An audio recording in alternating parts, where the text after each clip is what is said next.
Today we're going to be editing some wedding photography images in situations that I would typically find myself in during a wedding day. Basically, how to go from this, which is straight out of camera, to something like this, which is a heck of a lot better.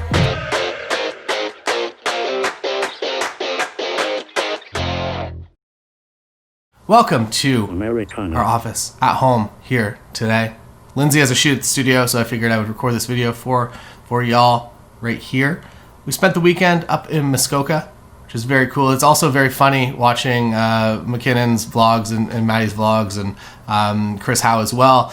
If you're watching them, you're familiar with these visuals, but you've probably seen more jet skis. I do not personally own a jet ski, unfortunately. So no jet ski footage, but if you do live in the Toronto area and you find yourself in Muskoka, and if you find yourself near Parry Sound, and if you find yourself in the Killbear Marina, which is an aggressive name for a very beautiful place. My friend Nick just opened up the restaurant in the Killbear Marina. It's upstairs. It's really, really phenomenal. So if you're looking for a place to eat, or if you just want to go for a drive, I recommend. This is not sponsored by Fat Sparrow Killbear, but it could be. But today we're talking wedding photography editing. So let's go in to the computer.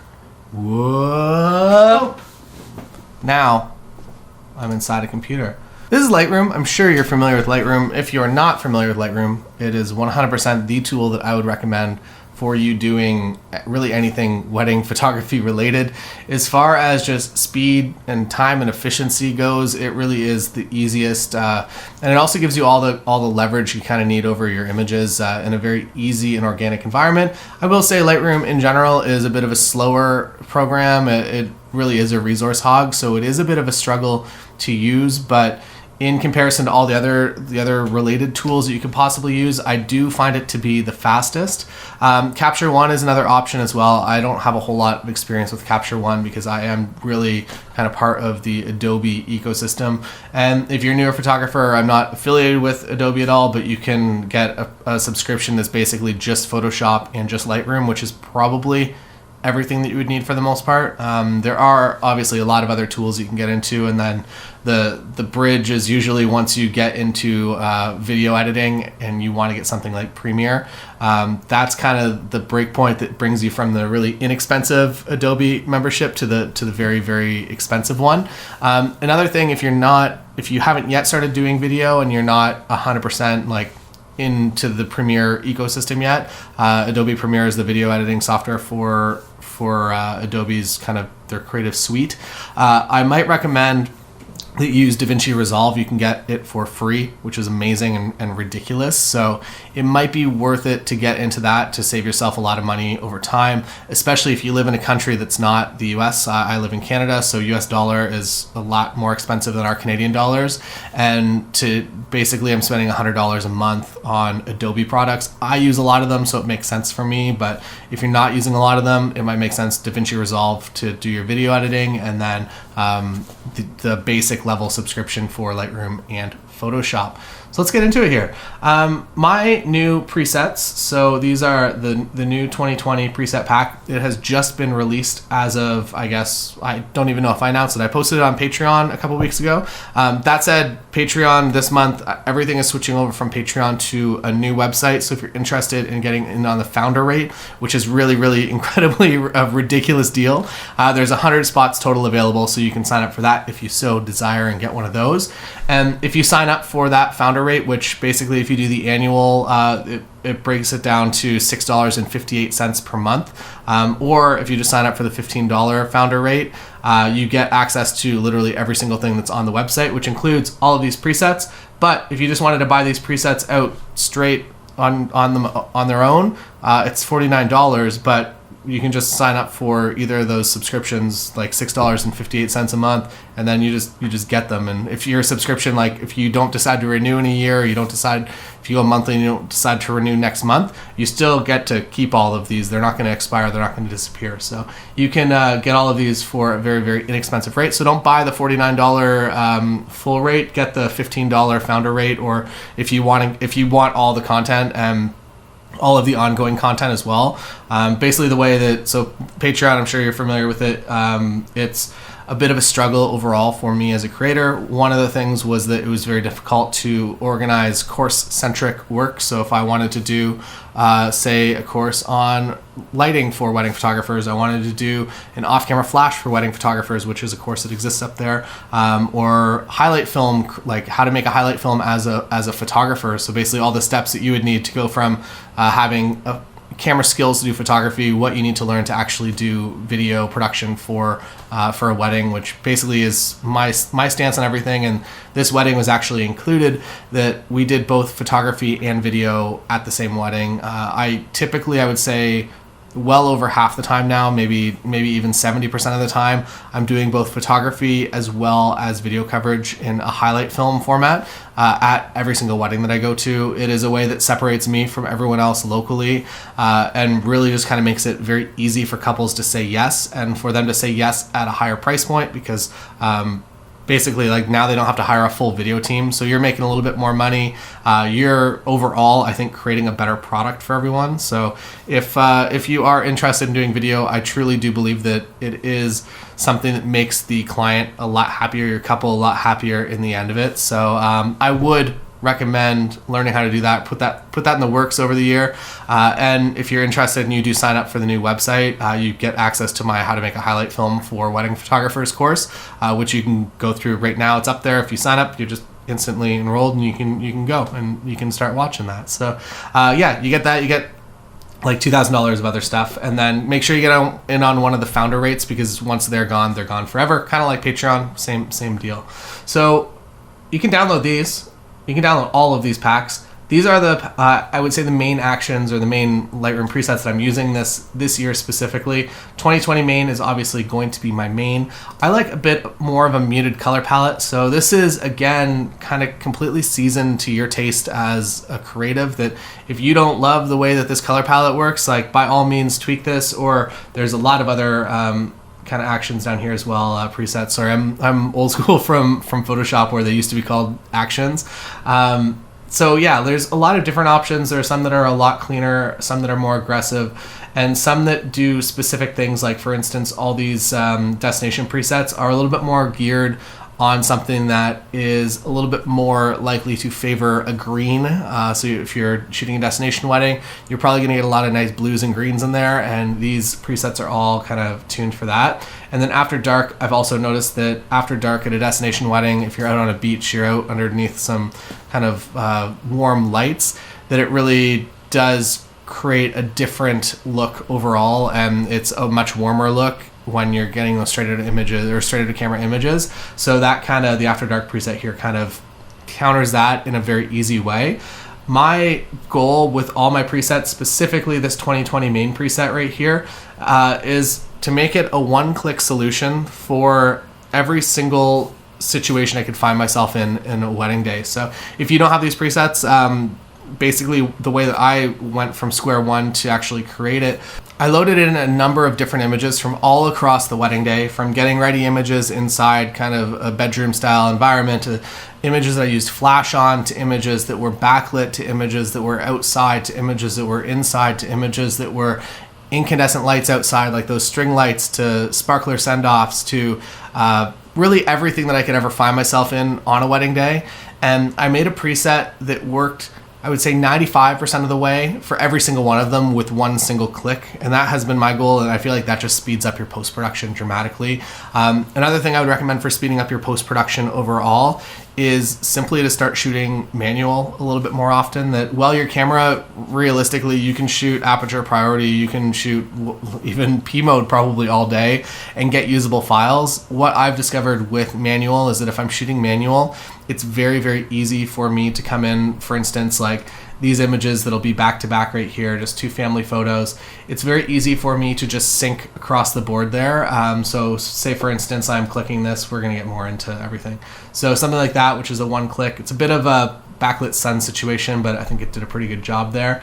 And now, rather than like having to go back and remix and make sure that the exposure is the same in this one, I can just click previous, and it just copies over the settings, which makes my life really easy. So that might be one reason to start shooting in manual mode.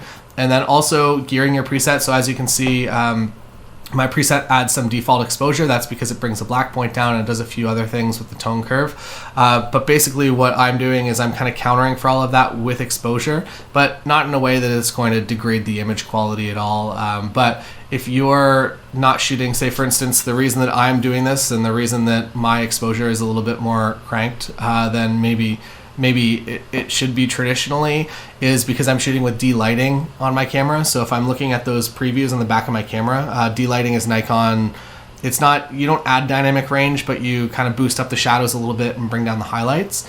And with that shadow boost, when I'm shooting and I'm looking at the images that are coming out of the back of my camera, basically what's happening is I'm seeing a different version. I'm seeing the JPEG version, the JPEG preview of the actual file. When I load the file in, it's the raw file, and it's a little bit more underexposed, a little bit darker than that, which is a funny, I guess, side note that for engagement sessions and for family shoots specifically, that I'll shoot raw as well as the JPEG, but I usually don't touch the raw files unless I've actually screwed something up.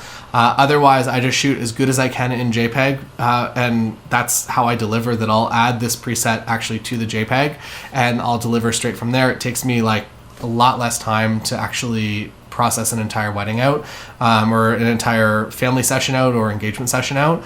And I would say overall the quality is exactly what I wanted it to be when I was shooting it on the day. So there's no sense to go in and kind of start from zero. A lot of the things that you're going to be adding, such as Nikon D-lighting, or if you're using any sort of dynamic range boost, it's likely, I would say, pretty much in every case that I'm aware of, with the exception of maybe Fuji, I think they actually bake the profile corrections in. So if you're using a lens and you have the profile adjustment on that lens in your camera, that will actually write to the raw file from what I understand.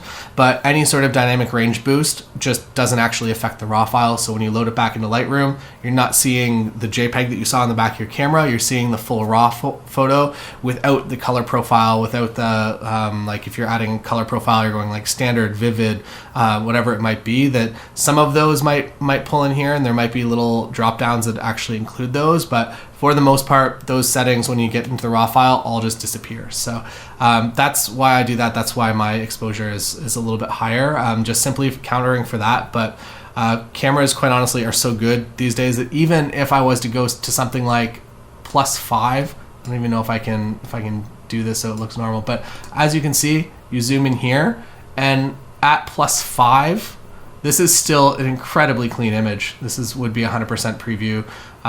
So really, there's no, I don't know, like I feel like we all get a little hung up on like trying not to do too much to images overall, because we think we're going to degrade the quality, or it's going to add some noise or whatever it might be. But for the most part, I haven't noticed a whole lot of issues using a newer camera. And by newer camera, I mean really anything that's been created in the past 5 years, like going back to one of my favorite used cameras right now, the Nikon D750. Even going back to that, you have the same leverage over your files. That high ISO is getting a little bit better, but really, I don't know, I'm going to say like 2014, 2015 maybe, it kind of started to cap out at how good it could possibly be. And as a wedding shooter, I'm always shooting prime lenses. You can see my settings up here. This was shot at f2.5, but this is an 85 1.4 lens. And if I need to shoot anything in a candlelit environment, if I was down at 1.4 and maybe ISO 4000, I would say that I could really just kind of make anything, like I could get all the light that I need into my camera to create a great file from that. So you don't have to be too worried about pushing your camera and also pushing your exposures and different things that in the past would have degraded the quality. I feel like you got to do as good as you possibly can in camera, but you do have a lot of leverage in post files now. So yeah. So to run, I guess, through the new preset pack here, actually we'll find a photo test here. All right, so in here, this would be my main preset right here. So that's a one-click solution. That's what it started with, which is kind of nice. It works. It's straight out of camera, straight out of raw file camera. That works pretty well. That I think looks a little bit more wedding, a little bit nicer overall. The other thing is that depending on people's skin tones, that when you're in uneven lighting, if they're getting hit by weird light, skin might not look as good as it possibly can. I've engineered pretty much every single one of these presets, with the exception of maybe Commercial, Simple, and Cool here, to really make sure that it does a good job with skin tone specifically, but also do a good job with everything else, but primarily number one for skin tone. So that's my main preset. In this case, I might even bring it down just a little bit. Something like that I would be 100% happy with. I wouldn't touch that file beyond that at all. I feel like the less you can do, the better as well. That if you're spending a lot of time doing all kinds of different post corrections and you're adding vignettes and you're making all the images a little bit different, I think that overall the gallery starts to feel a little bit more disjointed and a little less of just a cohesive look to everything. So I think by having that one single preset that you can just add to everything really does make the gallery overall better, and by keeping things simple, I feel like they're just a lot more timeless. So while I could go in, I could make a vignette, I could do all kinds of different things and do an edit on this sky, for instance, that like brings the exposure way down, so there's like so much more blue in there.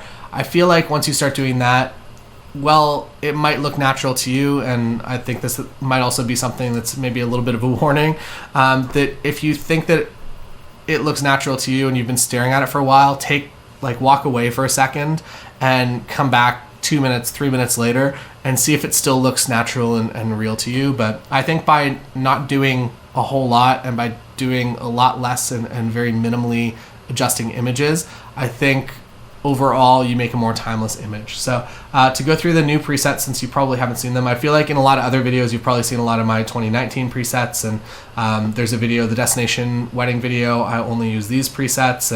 And so going through here, the new black and white, that's what it looks like there.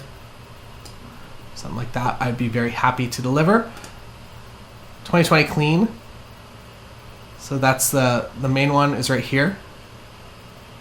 The main one is right here, rather. So as you can see, it brings out the shadows just a little bit. I feel like that's an important thing to do on a wedding day. It just makes, or at least for a global preset on a wedding day, it just makes everything a lot easier to process, and it gets you a lot closer to a final file a lot faster. Film here, as you can see, really like this. You might, I guess you can't see behind me because I'm floating in Lightroom now, but I've been purchasing a lot of film stocks and I'm narrowing down which ones I really like.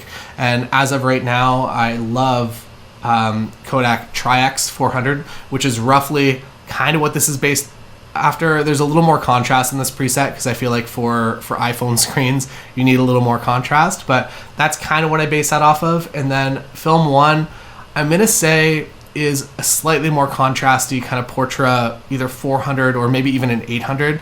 Portra 800 starts adding a lot of elements of just more warmth into the image, and in a lot of cases it can kind of go overboard. So Portra 800, you're outside, you're shooting golden hour, no people, everything looks phenomenal. Like if you're photographing leaves, everything looks so good. And when you add a person into that scene, sometimes Portra 800, sometimes Portra 800 is just a little bit too yellow for skin tones. So this is kind of the balance that I found between 400 and 800 that I think bring in those elements. And again, a little bit more contrast than that film type would have, but I'm pretty happy with it overall. So that's kind of my film simulation, I guess. And I feel like maybe over time, as a hint, I feel like I'm gonna be moving a little bit more maybe in this direction, but maybe bringing in elements of this. So stay tuned. And if you're part of so if you sign up for the new website, you get ongoing access to any future content I create. So if I drop an update to this, so if I do Film 1 X main, which is probably going to be a future progression over this year, you'll get access to that. You don't have to pay any extra money. You just get it. Moving down here into summer, this is definitely a lot warmer of a preset. So you might even have to kind of counter that with a little temperature. And then also, depending on which camera system you're using, some things change a little bit. I've noticed that my Nikon Z6 shoots a little bit more magenta, so I kind of have to counter that, pull that back just a little bit. But it is something that you can also go in and you can do a full edit. So if you come down here into the color settings, you can actually dial the saturation on just the magenta back a little bit, which is usually what I do. And then again, like kind of just sync it across everything here. So to continue the demo, V2, a little little bit more toned down. So we go through them all.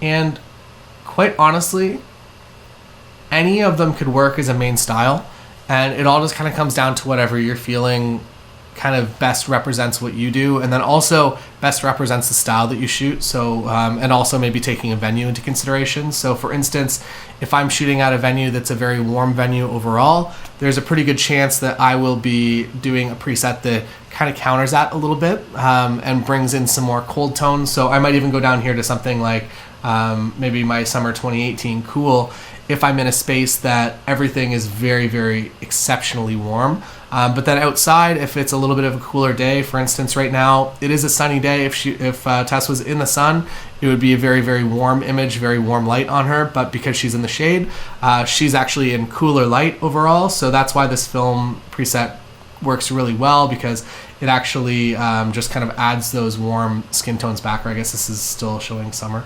But that adds kind of those warm tones back into the image, into the shadow elements, which I think is important. So let's go through kind of everything that I got here.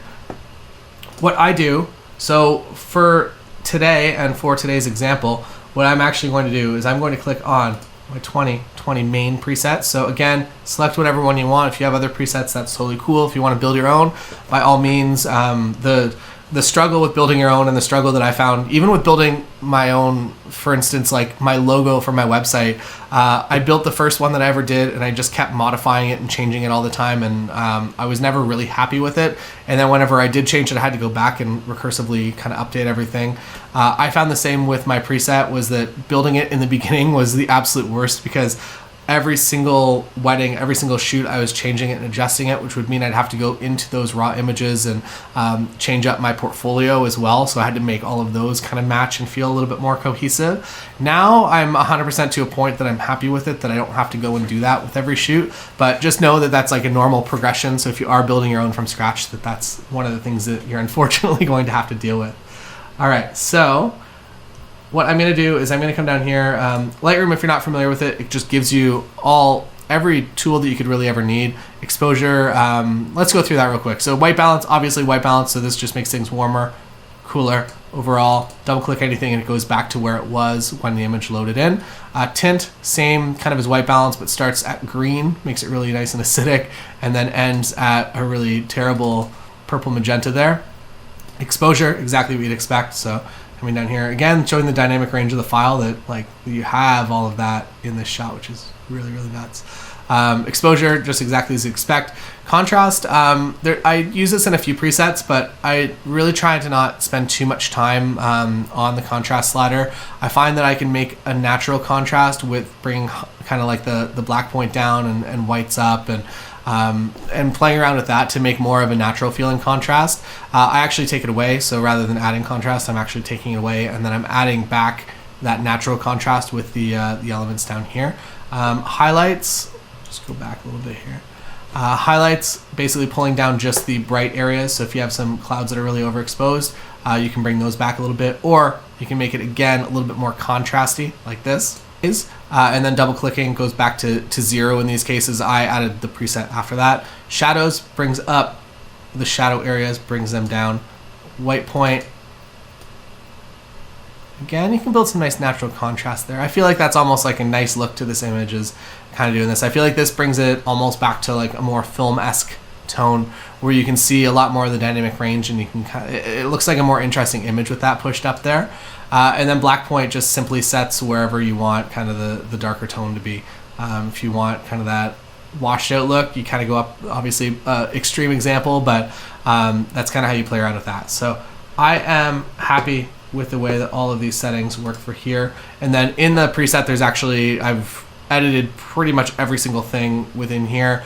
One of the things that I got some feedback on that I feel like I had to change was actually I think it's in effects. So here for grain, you'll notice that all the new presets, for the most part, they don't add grain. I personally like to add a little bit. Like, I don't mind, maybe not something like that, but I like the texture in a photo. So I don't mind adding a little bit. So maybe season that in to your taste if you want. But that was one of the things that I kind of got a little bit of pushback on over the past couple of years, is that especially if you're pushing the exposure and you have that grain going on. So if you're noticing that, just dial that way back. But for the most part, these new presets do not include that at all. Coming down here into texture, I feel like texture is just a lighter version of clarity. So clarity, as you can see, makes it like really, really crunchy almost. Whereas texture, I feel like is a more subtle version of that. Dehaze, I don't use a whole lot in weddings. I use this a lot in astrophotography. It does a lot of really, really incredible things to the sky, but as you can see, adds kind of a lot of contrast, and I guess overall, I would say for wedding day, play with texture if that's just not enough, or if it's a landscape image that you're photographing during a wedding day, maybe you can play around with a little bit of clarity, or if it's a nighttime image with some stars, maybe a little bit of dehaze. But overall, texture I feel like is the right one to play with for a wedding. Same with Vibrance. I would say Vibrance is the one that I will move for a wedding day. Saturation starts to bring in a lot of just kind of like almost fake tones, I would say. So Vibrance, a little bit more of a subtle way. I'm not sure on the math and how they do it, but I've just noticed that if I'm adding Vibrance, I'm happy with it to a point, probably up to like somewhere even around here. Whereas saturation, as soon as I get up to around that point, it starts to look really not so great. Moving through everything else, if you are interested in those, I'm not going to go in depth into each individual element, but there is a lot of information out there on the internet if you are interested in learning about each individual thing and actually building your own preset. Let's go over here. So this is kind of reset back to my main preset. What I do is I actually hit Command A or Control A if you're on the Windows machine. I select all of these images. These images again are just kind of a selection randomly throughout a wedding day for me. And I actually hit Shift Command S, which I'm not sure what the actual what that would be. I guess it would Shift Control S on a Windows machine. And this brings you up to your synchronized settings. What I'm doing is I'm just synchronizing this entire preset across the board. So what I don't want to take effect is white balance. So I don't want the white balance from this specific image behind here to affect every single other image. I've changed my white balance, again, shooting manually throughout the day. Or even if you're on automatic, you don't want to override white balance. It's just a bad thing. So I bring all of these over. These are basically all the pieces that are actually saved in the preset. If you've already done things like if you've, for instance, if you're editing a lot of images that are from the same situation, you're doing a lot of portraits or headshots or something, and the background's all the same, and you've done some brush adjustments, or you've kind of darkened some corners, or you painted the background up a little bit, you can sync that across the board with that as well. And then I don't include lens corrections. This is something that you can, I guess, if it's something that you want, play around with this, actually go into the lens corrections tool here and do some automatic adjustments and see if you actually like it. What I've noticed with my lens corrections is that it actually takes away a lot of the character of the lens that I shoot with. So for instance, this is my 85 1.4. I actually like the way that it vignettes in naturally. Lens corrections basically gets rid of that. So there's a correction at 1.4, so it knows how much it's going to vignette at 1.4 and at f2, and so it gets rid of that. I actually like to keep that personally, but again, it's personal thing. So synchronize across everything. And now, going into these images, everything has already had my preset added. The white balance is as I shot it on the scene. I'm going to bring this exposure down. And pretty much at this point, all I really have to do is adjust exposures. I typically don't do a whole lot more unless I'm noticing that something really kind of off is happening with the image. That again, I want to leave everything as simple and cohesive as I can in order to make the one, a timeless image, and two, a timeless gallery of images that really do feel like a great story, and that you're not being distracted by any like crazy color things that you do. So bit of a weird composition for me, but that's usually where I'd leave that right about there. Make sure you have some nice, basically I'm exposing every single image. I want the exposure to be good for skin tones, or as good as it possibly can be. Again, when you're at a wedding, it's a bit difficult. Like you find yourself in a lot of different styles of light, and it really is a bit of a challenge sometimes. So shooting in less than ideal lighting environments, you just want to do the best you can. For basically any outdoor situation, I want to do my best to have at least this piece of their face in the shade. So even if their like ears are a little bit blown out, or One of the most difficult things for me as a wedding shooter is if somebody is bald. Usually it's fortunately like one of the fathers or the grandparents, which is not a big deal. But if you're photographing a groom or a bride that has no hair and it's a very reflective surface, there's actually a few tips. You can get a circular polarizer filter to actually remove some of that direct shine. But if you're in the shade, that's going to give you the best possible environment. If you're in the sun, you're gonna have to be okay with kind of letting some of the background kind of disappear, but always trying to photograph people when they're actually facing away from the sun. One, it's better because if you're facing into the sun, you're just gonna look like this. You're gonna have terrible like kind of dark circles under your eyes.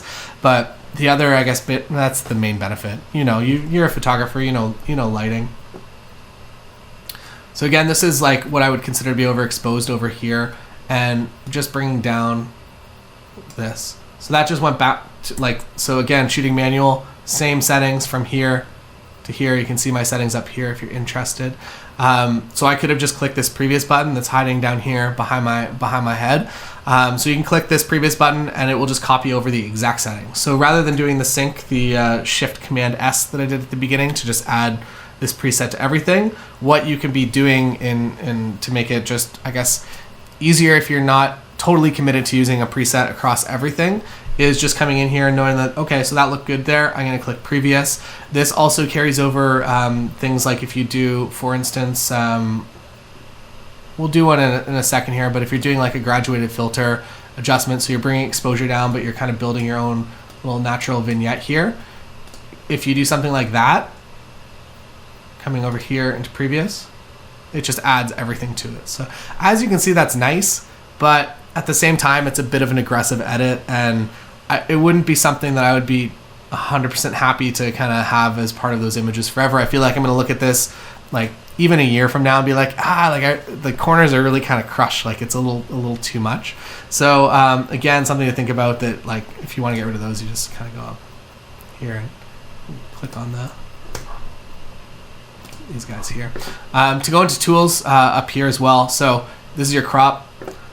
I usually, with the exception of these weird compositions that I started with here, I usually leave everything exactly as it is. I like that personally because it allows the full lens, all the characteristics from that lens to shine through. That's actually one of the reasons that I would push you potentially, if you do like shooting with this style of depth of field, to definitely consider a full frame camera, because if you're going with a crop sensor camera, and even if you buy like the best lens and it has so much character and it feels so nice, when you're shooting it in crop, if it's a full frame lens, you're only getting kind of that center frame. So for instance, if I was shooting a crop sensor lens, I'd be getting something like this, which is, maybe that's actually a better crop overall. I don't think it is. But I'd be getting something like this, so I would lose out on all of that, kind of the way that it handles all of these areas out towards the edges of the frame. And you'd be getting a technically more correct image, so like near the center of most lenses, at least. I think lenses in general are just like getting really phenomenal, but typically towards the center of the lens, you get a lot better quality overall, image quality. So if you're shooting with a crop sensor lens, or if you're shooting with a crop sensor camera with a full frame lens, you're technically getting like the best quality possible because you're only using that like small best section of the lens. But what I like, again, is kind of everything else that the lens is capable of. So that's one of the reasons that I like full frame. And again, that like this depth of field, just, you can do it with crop sensor camera, but it just never feels quite the same. And it's never a shallow depth of field to just like talk about that, because technically, I guess the math is it, and people might disagree with this, but I find it to be true, and I won't explain it to be correct. But basically, when you're shooting a crop sensor camera, so for instance, I'm at 200 millimeters right here. If I was on this lens and I was at 200 on my crop camera, I would be at 300 millimeters, which is great if you need that extra reach.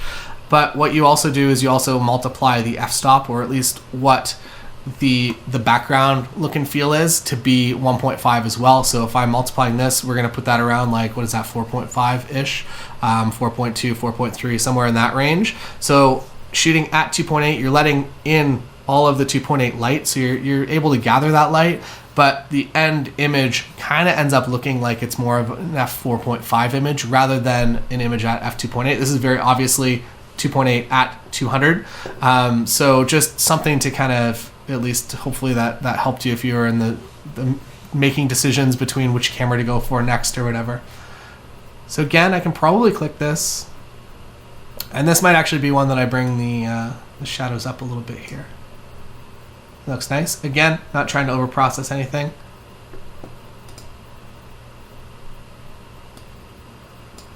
I think it was a variable cloudy day, so it was a bit of a challenge. And another thing that I might mention here is that I try to keep everything, specifically compositions, as simple as I possibly can as well. As you can see that like I could have got a little closer up here, but color palette wise, really everything does kind of go together as well as it can possibly, I guess. I don't want to start introducing too many elements, and I find that by shooting a lens with more zoom like an 85 and especially something like a 7200, that you can really kind of pick your exact frame and what you want that end frame to look like. If you're able to do that, I feel like you start to just remove any of the elements that you're gonna have to crop and post. So for instance, if I'm shooting a wider lens at this moment, I have to get really unreasonably close to them, and that would just be uncomfortable for everyone. Whereas on a 7200, I can lean back a little bit and I can actually just kind of get the shot that I need and frame it also in a way that doesn't include any distracting elements. It took me years and years and years to basically just to learn to be hyper aware of my background. So whenever I'm taking an image, I am aware of like what's going on here, what I'm actually the subject of my photo is, as well as kind of making a nice composition, as well as being very aware of any distracting elements going on back here and doing my best to minimize them. So it takes a while, but it's something that you learn every time, and you learn it really hard whenever you do a session and there's just stuff in the background that you have to Photoshop out and post. But shooting shallow depth of field on a wedding day when you don't have full control over everything and it's really documentary style coverage, having shallow depth of field and having the ability to do it, I think really is something that adds a lot of skill, or adds a lot of, it makes your life easier and adds to the final product a lot. So one thing I guess here is that my preset's bringing out a little bit of red. Basically what's happening is that there's a little bit too much bounce kind of coming from down here, and adding a little bit too much magenta kind of into Tessa's hand here. So something like that looks a little bit more natural to me. Or you can even come down here into the V2, a little underexposed, but let me fix that. And again, keeping things nice and simple. Another thing that I do is I will run a layer of, it's called Portraiture, Imagenomic. It's basically a plugin that goes into Photoshop, and I do two things whenever I export a final gallery. One, I shrink everything by 2%. I think I go only width. I go down to 98%. I think that it just makes everybody a little bit happier overall with their appearance. And then number two, I add skin softening because of the fact that you're now looking at yourself in like a 45 megapixel photo, or in my case, I shoot medium raw on my Nikon D850. So something like a 24 megapixel image, you're seeing yourself a lot closer than you're used to seeing. You're seeing your hands a lot closer than you're used to seeing. So I use portraiture at a very low intensity just to kind of soften everything that's skin. It identifies automatically and goes in and just pulls everything out. I'm not associated with them either, but they make a great product, and I've been using it for years and years and years. If you want to crop anything, so coming up here, you can click the crop tool and you can just kind of rotate like this. You can also do other things, like you can just draw in the angle that you want it to be. I found just by small rotations, I shoot everything with a stupid like 2-3 degree slant all the time. I don't know why. I try to not do that in my brain. I'm taking photos, especially family photos, and there's lines around. I'm like super conscious of it. I get back to my computer and I'm still off on that slant. So kind of upsetting, but whatever. This is your brush here. So basically if you want to do something like you want something to disappear, say for instance, you don't like this venue. I like this venue a lot. Again, slow moving program. But we're getting there. I slowed it down a little bit too. I'm also doing a screen recorder, which definitely does not help. So for instance, something like that, if I painted this in and I actually included all the elements that I wanted to include, that would disappear a little bit faster. This works really well for like blemishes if you want to manually remove them, or if there's something in the background like a flying saucer or I don't know, like a cell tower or something that you just want to remove quickly. Rather than going into Photoshop and doing that, I find it a lot easier to do in Lightroom. Red eye correction, you're probably not going to need that a whole lot. And then another thing I guess that I should mention, spot removal, and also this this brush right here, not that one, this one right here, the adjustment brush. You can use the left and right brackets, so the brackets that are, yeah, you can't see that at all. They're on the screen now. You can use those brackets to make your brush smaller and bigger, just rather than dragging these and trying to find the spot. That you can just use your keys. I feel like it's a little bit faster. I've never really, I tried a loop deck for a little while. It's a great program. It does everything it needs to, but I found for weddings specifically, it's easy to just use a keyboard and to use your hands, especially if you have a good preset to set yourself up. I just find the latency, I wouldn't say it's Loop Deck's fault or any of the people that are actually manufacturing the hardware for it. I think it's all on the Lightroom side, that it just takes a long time for Lightroom to interpret that move. So what a Loop Deck is, it gives you like nice little sliders and wheels for everything. What I have personally discovered is that it basically, you adjust something and it just takes, I don't know, like a quarter second to take effect. And if you're just using the sliders, everything's a lot more instant and it's a little bit easier. And then, I don't know. So that's kind of my thoughts on that overall. The adjustment brush is the other thing that I use a lot. So basically you can just come in here, and if you want to bring down the exposure of a specific spot, you can just do that just with the brush. To make it a little more natural, if I was to do a correction like that, I would come over here to the gradient filter and I would do roughly the same correction here.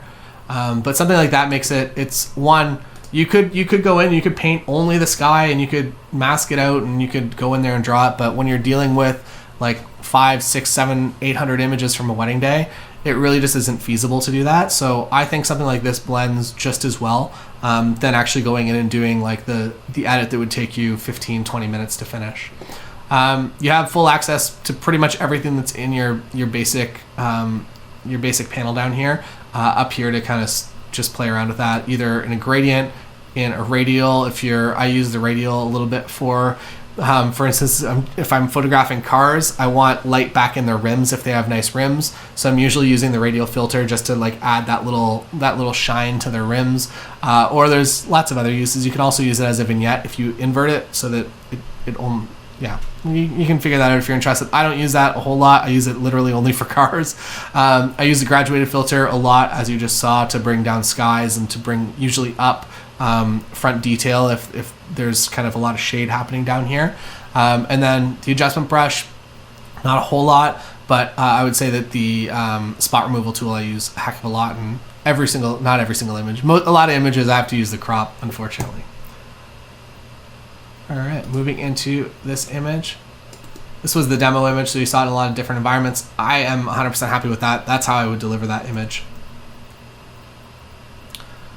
Moving in here, the white balance, basically just the wood tones and everything are becoming very warm. So what I would do is I would grab this here and I would find something that's white and I would see how close that gets. Usually Lightroom it errs on the side of making things a little bit too cool. So I'm gonna add a little bit of warmth back in there. And because I find this side a little bit distracting, I'm actually gonna do something like this and dial that back just a little bit. So something like that better frames the image. Basically I was mirroring what's happening over here, that this is kind of like almost a natural vignette, natural gradient coming in. So I wanted to bring a little bit of that into this scene as well. And again, maybe we'll make this a little more straight. Moving into the outdoors. Again, just a selection of random images from the day.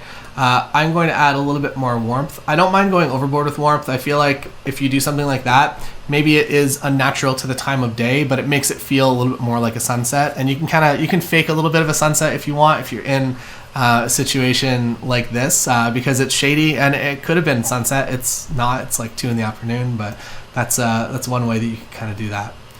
Here they're actually in the direct sun, so I might even go to something like a little more styled. Maybe that's a little too contrasty. Maybe I'm happy with that overall. Let's call it that, and let's warm it up just a little bit. So what probably happened there, I'm not sure what the last image was. So whatever was going on, my white balance was just not properly exposed for them. So my white balance was more metered kind of on the entire scene rather than on their skin tone. So I'm always white balancing specifically for their skin tone. Something like that looks nice. This would also look really nice in black and white. Again, the more you simplify things, kind of the better, I think, overall. Something like that. And then I might actually even do the opposite and bring up a little bit here. So rather than just like cranking the exposure, you can, in black and white, you can kind of hide it. In color, it's very obvious when you do specific exposure adjustments when it goes up. So what I like to do is bring the contrast down and shadows up a little bit, and just in order to hide the edit a little bit more.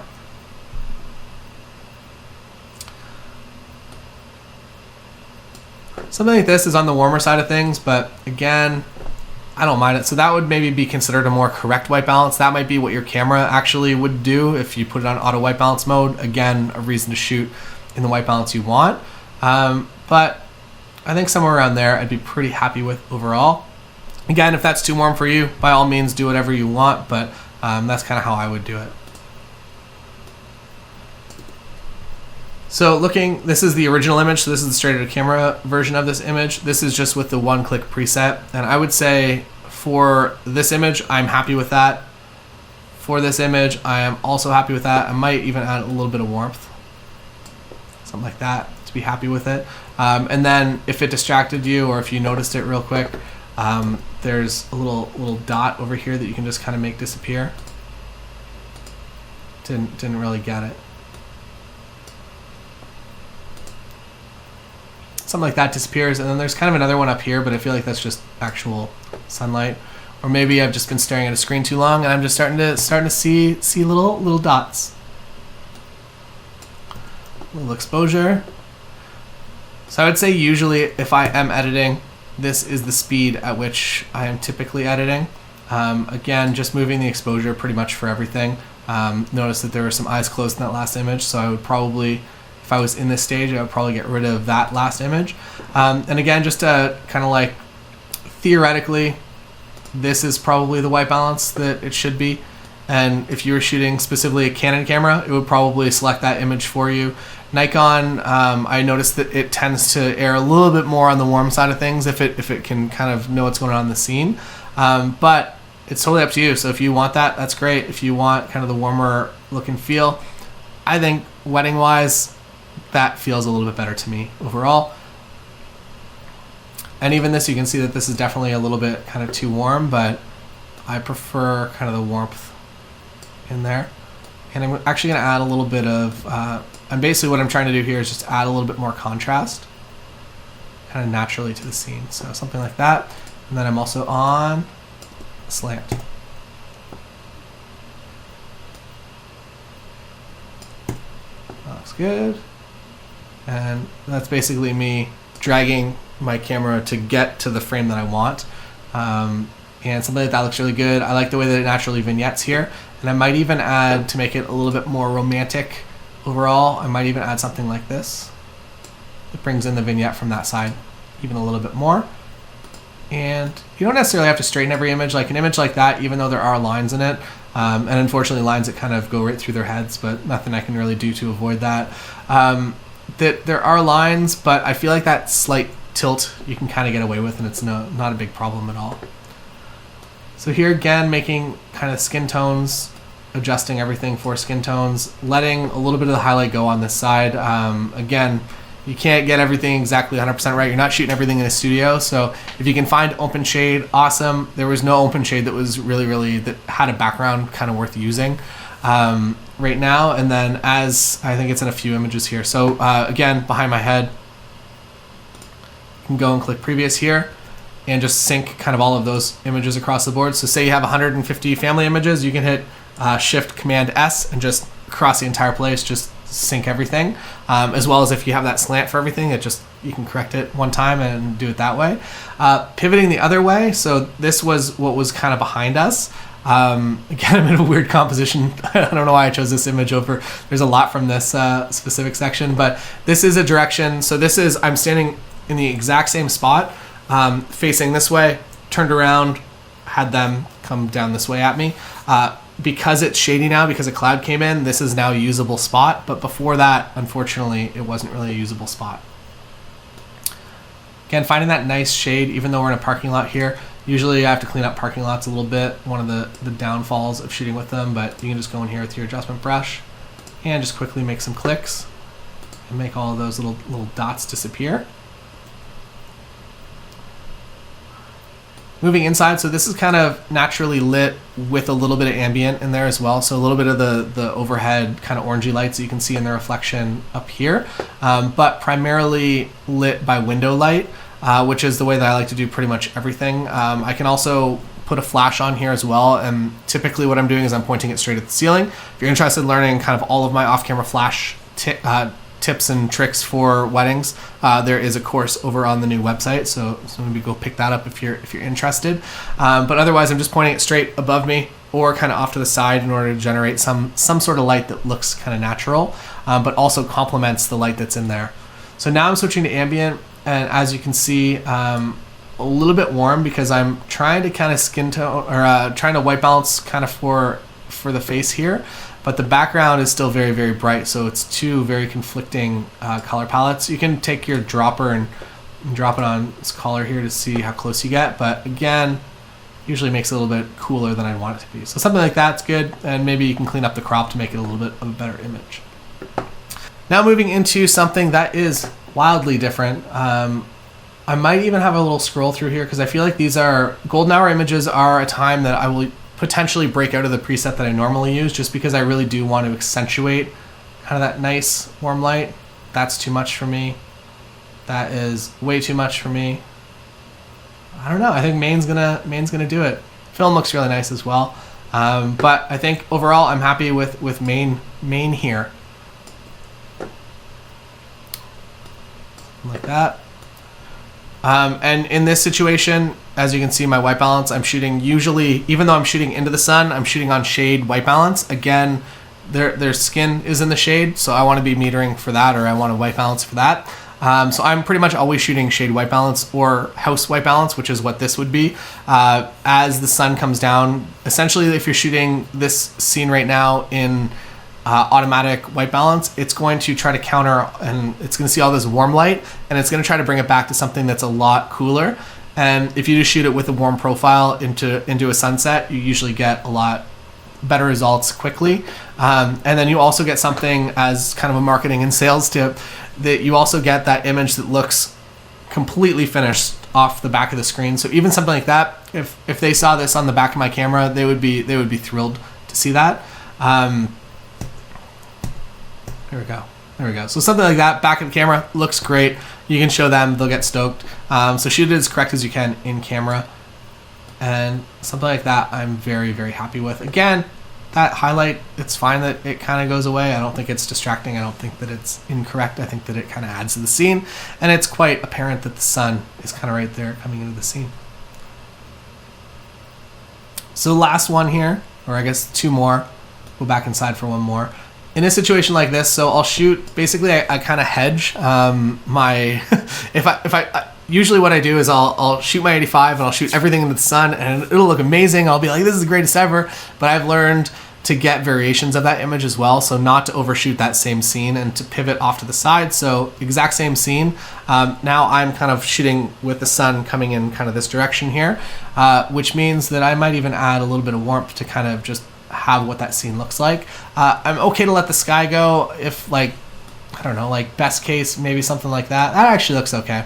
So that was bringing down the shadows all the way, which is not something that I usually do, but I think it makes the image look pretty good overall, and pretty happy with that. Cool. And one last one going inside again. Now it is completely nighttime. And it's just all the lighting that's in here. What I'll usually do is I'll set a custom Kelvin white balance. So when you go into your camera, you'll usually have a K setting, and you can just select the exact numbers that you want it to be, as well as you can sometimes adjust the tint point as well. What I do is I just set something up that kind of works for most of the scene.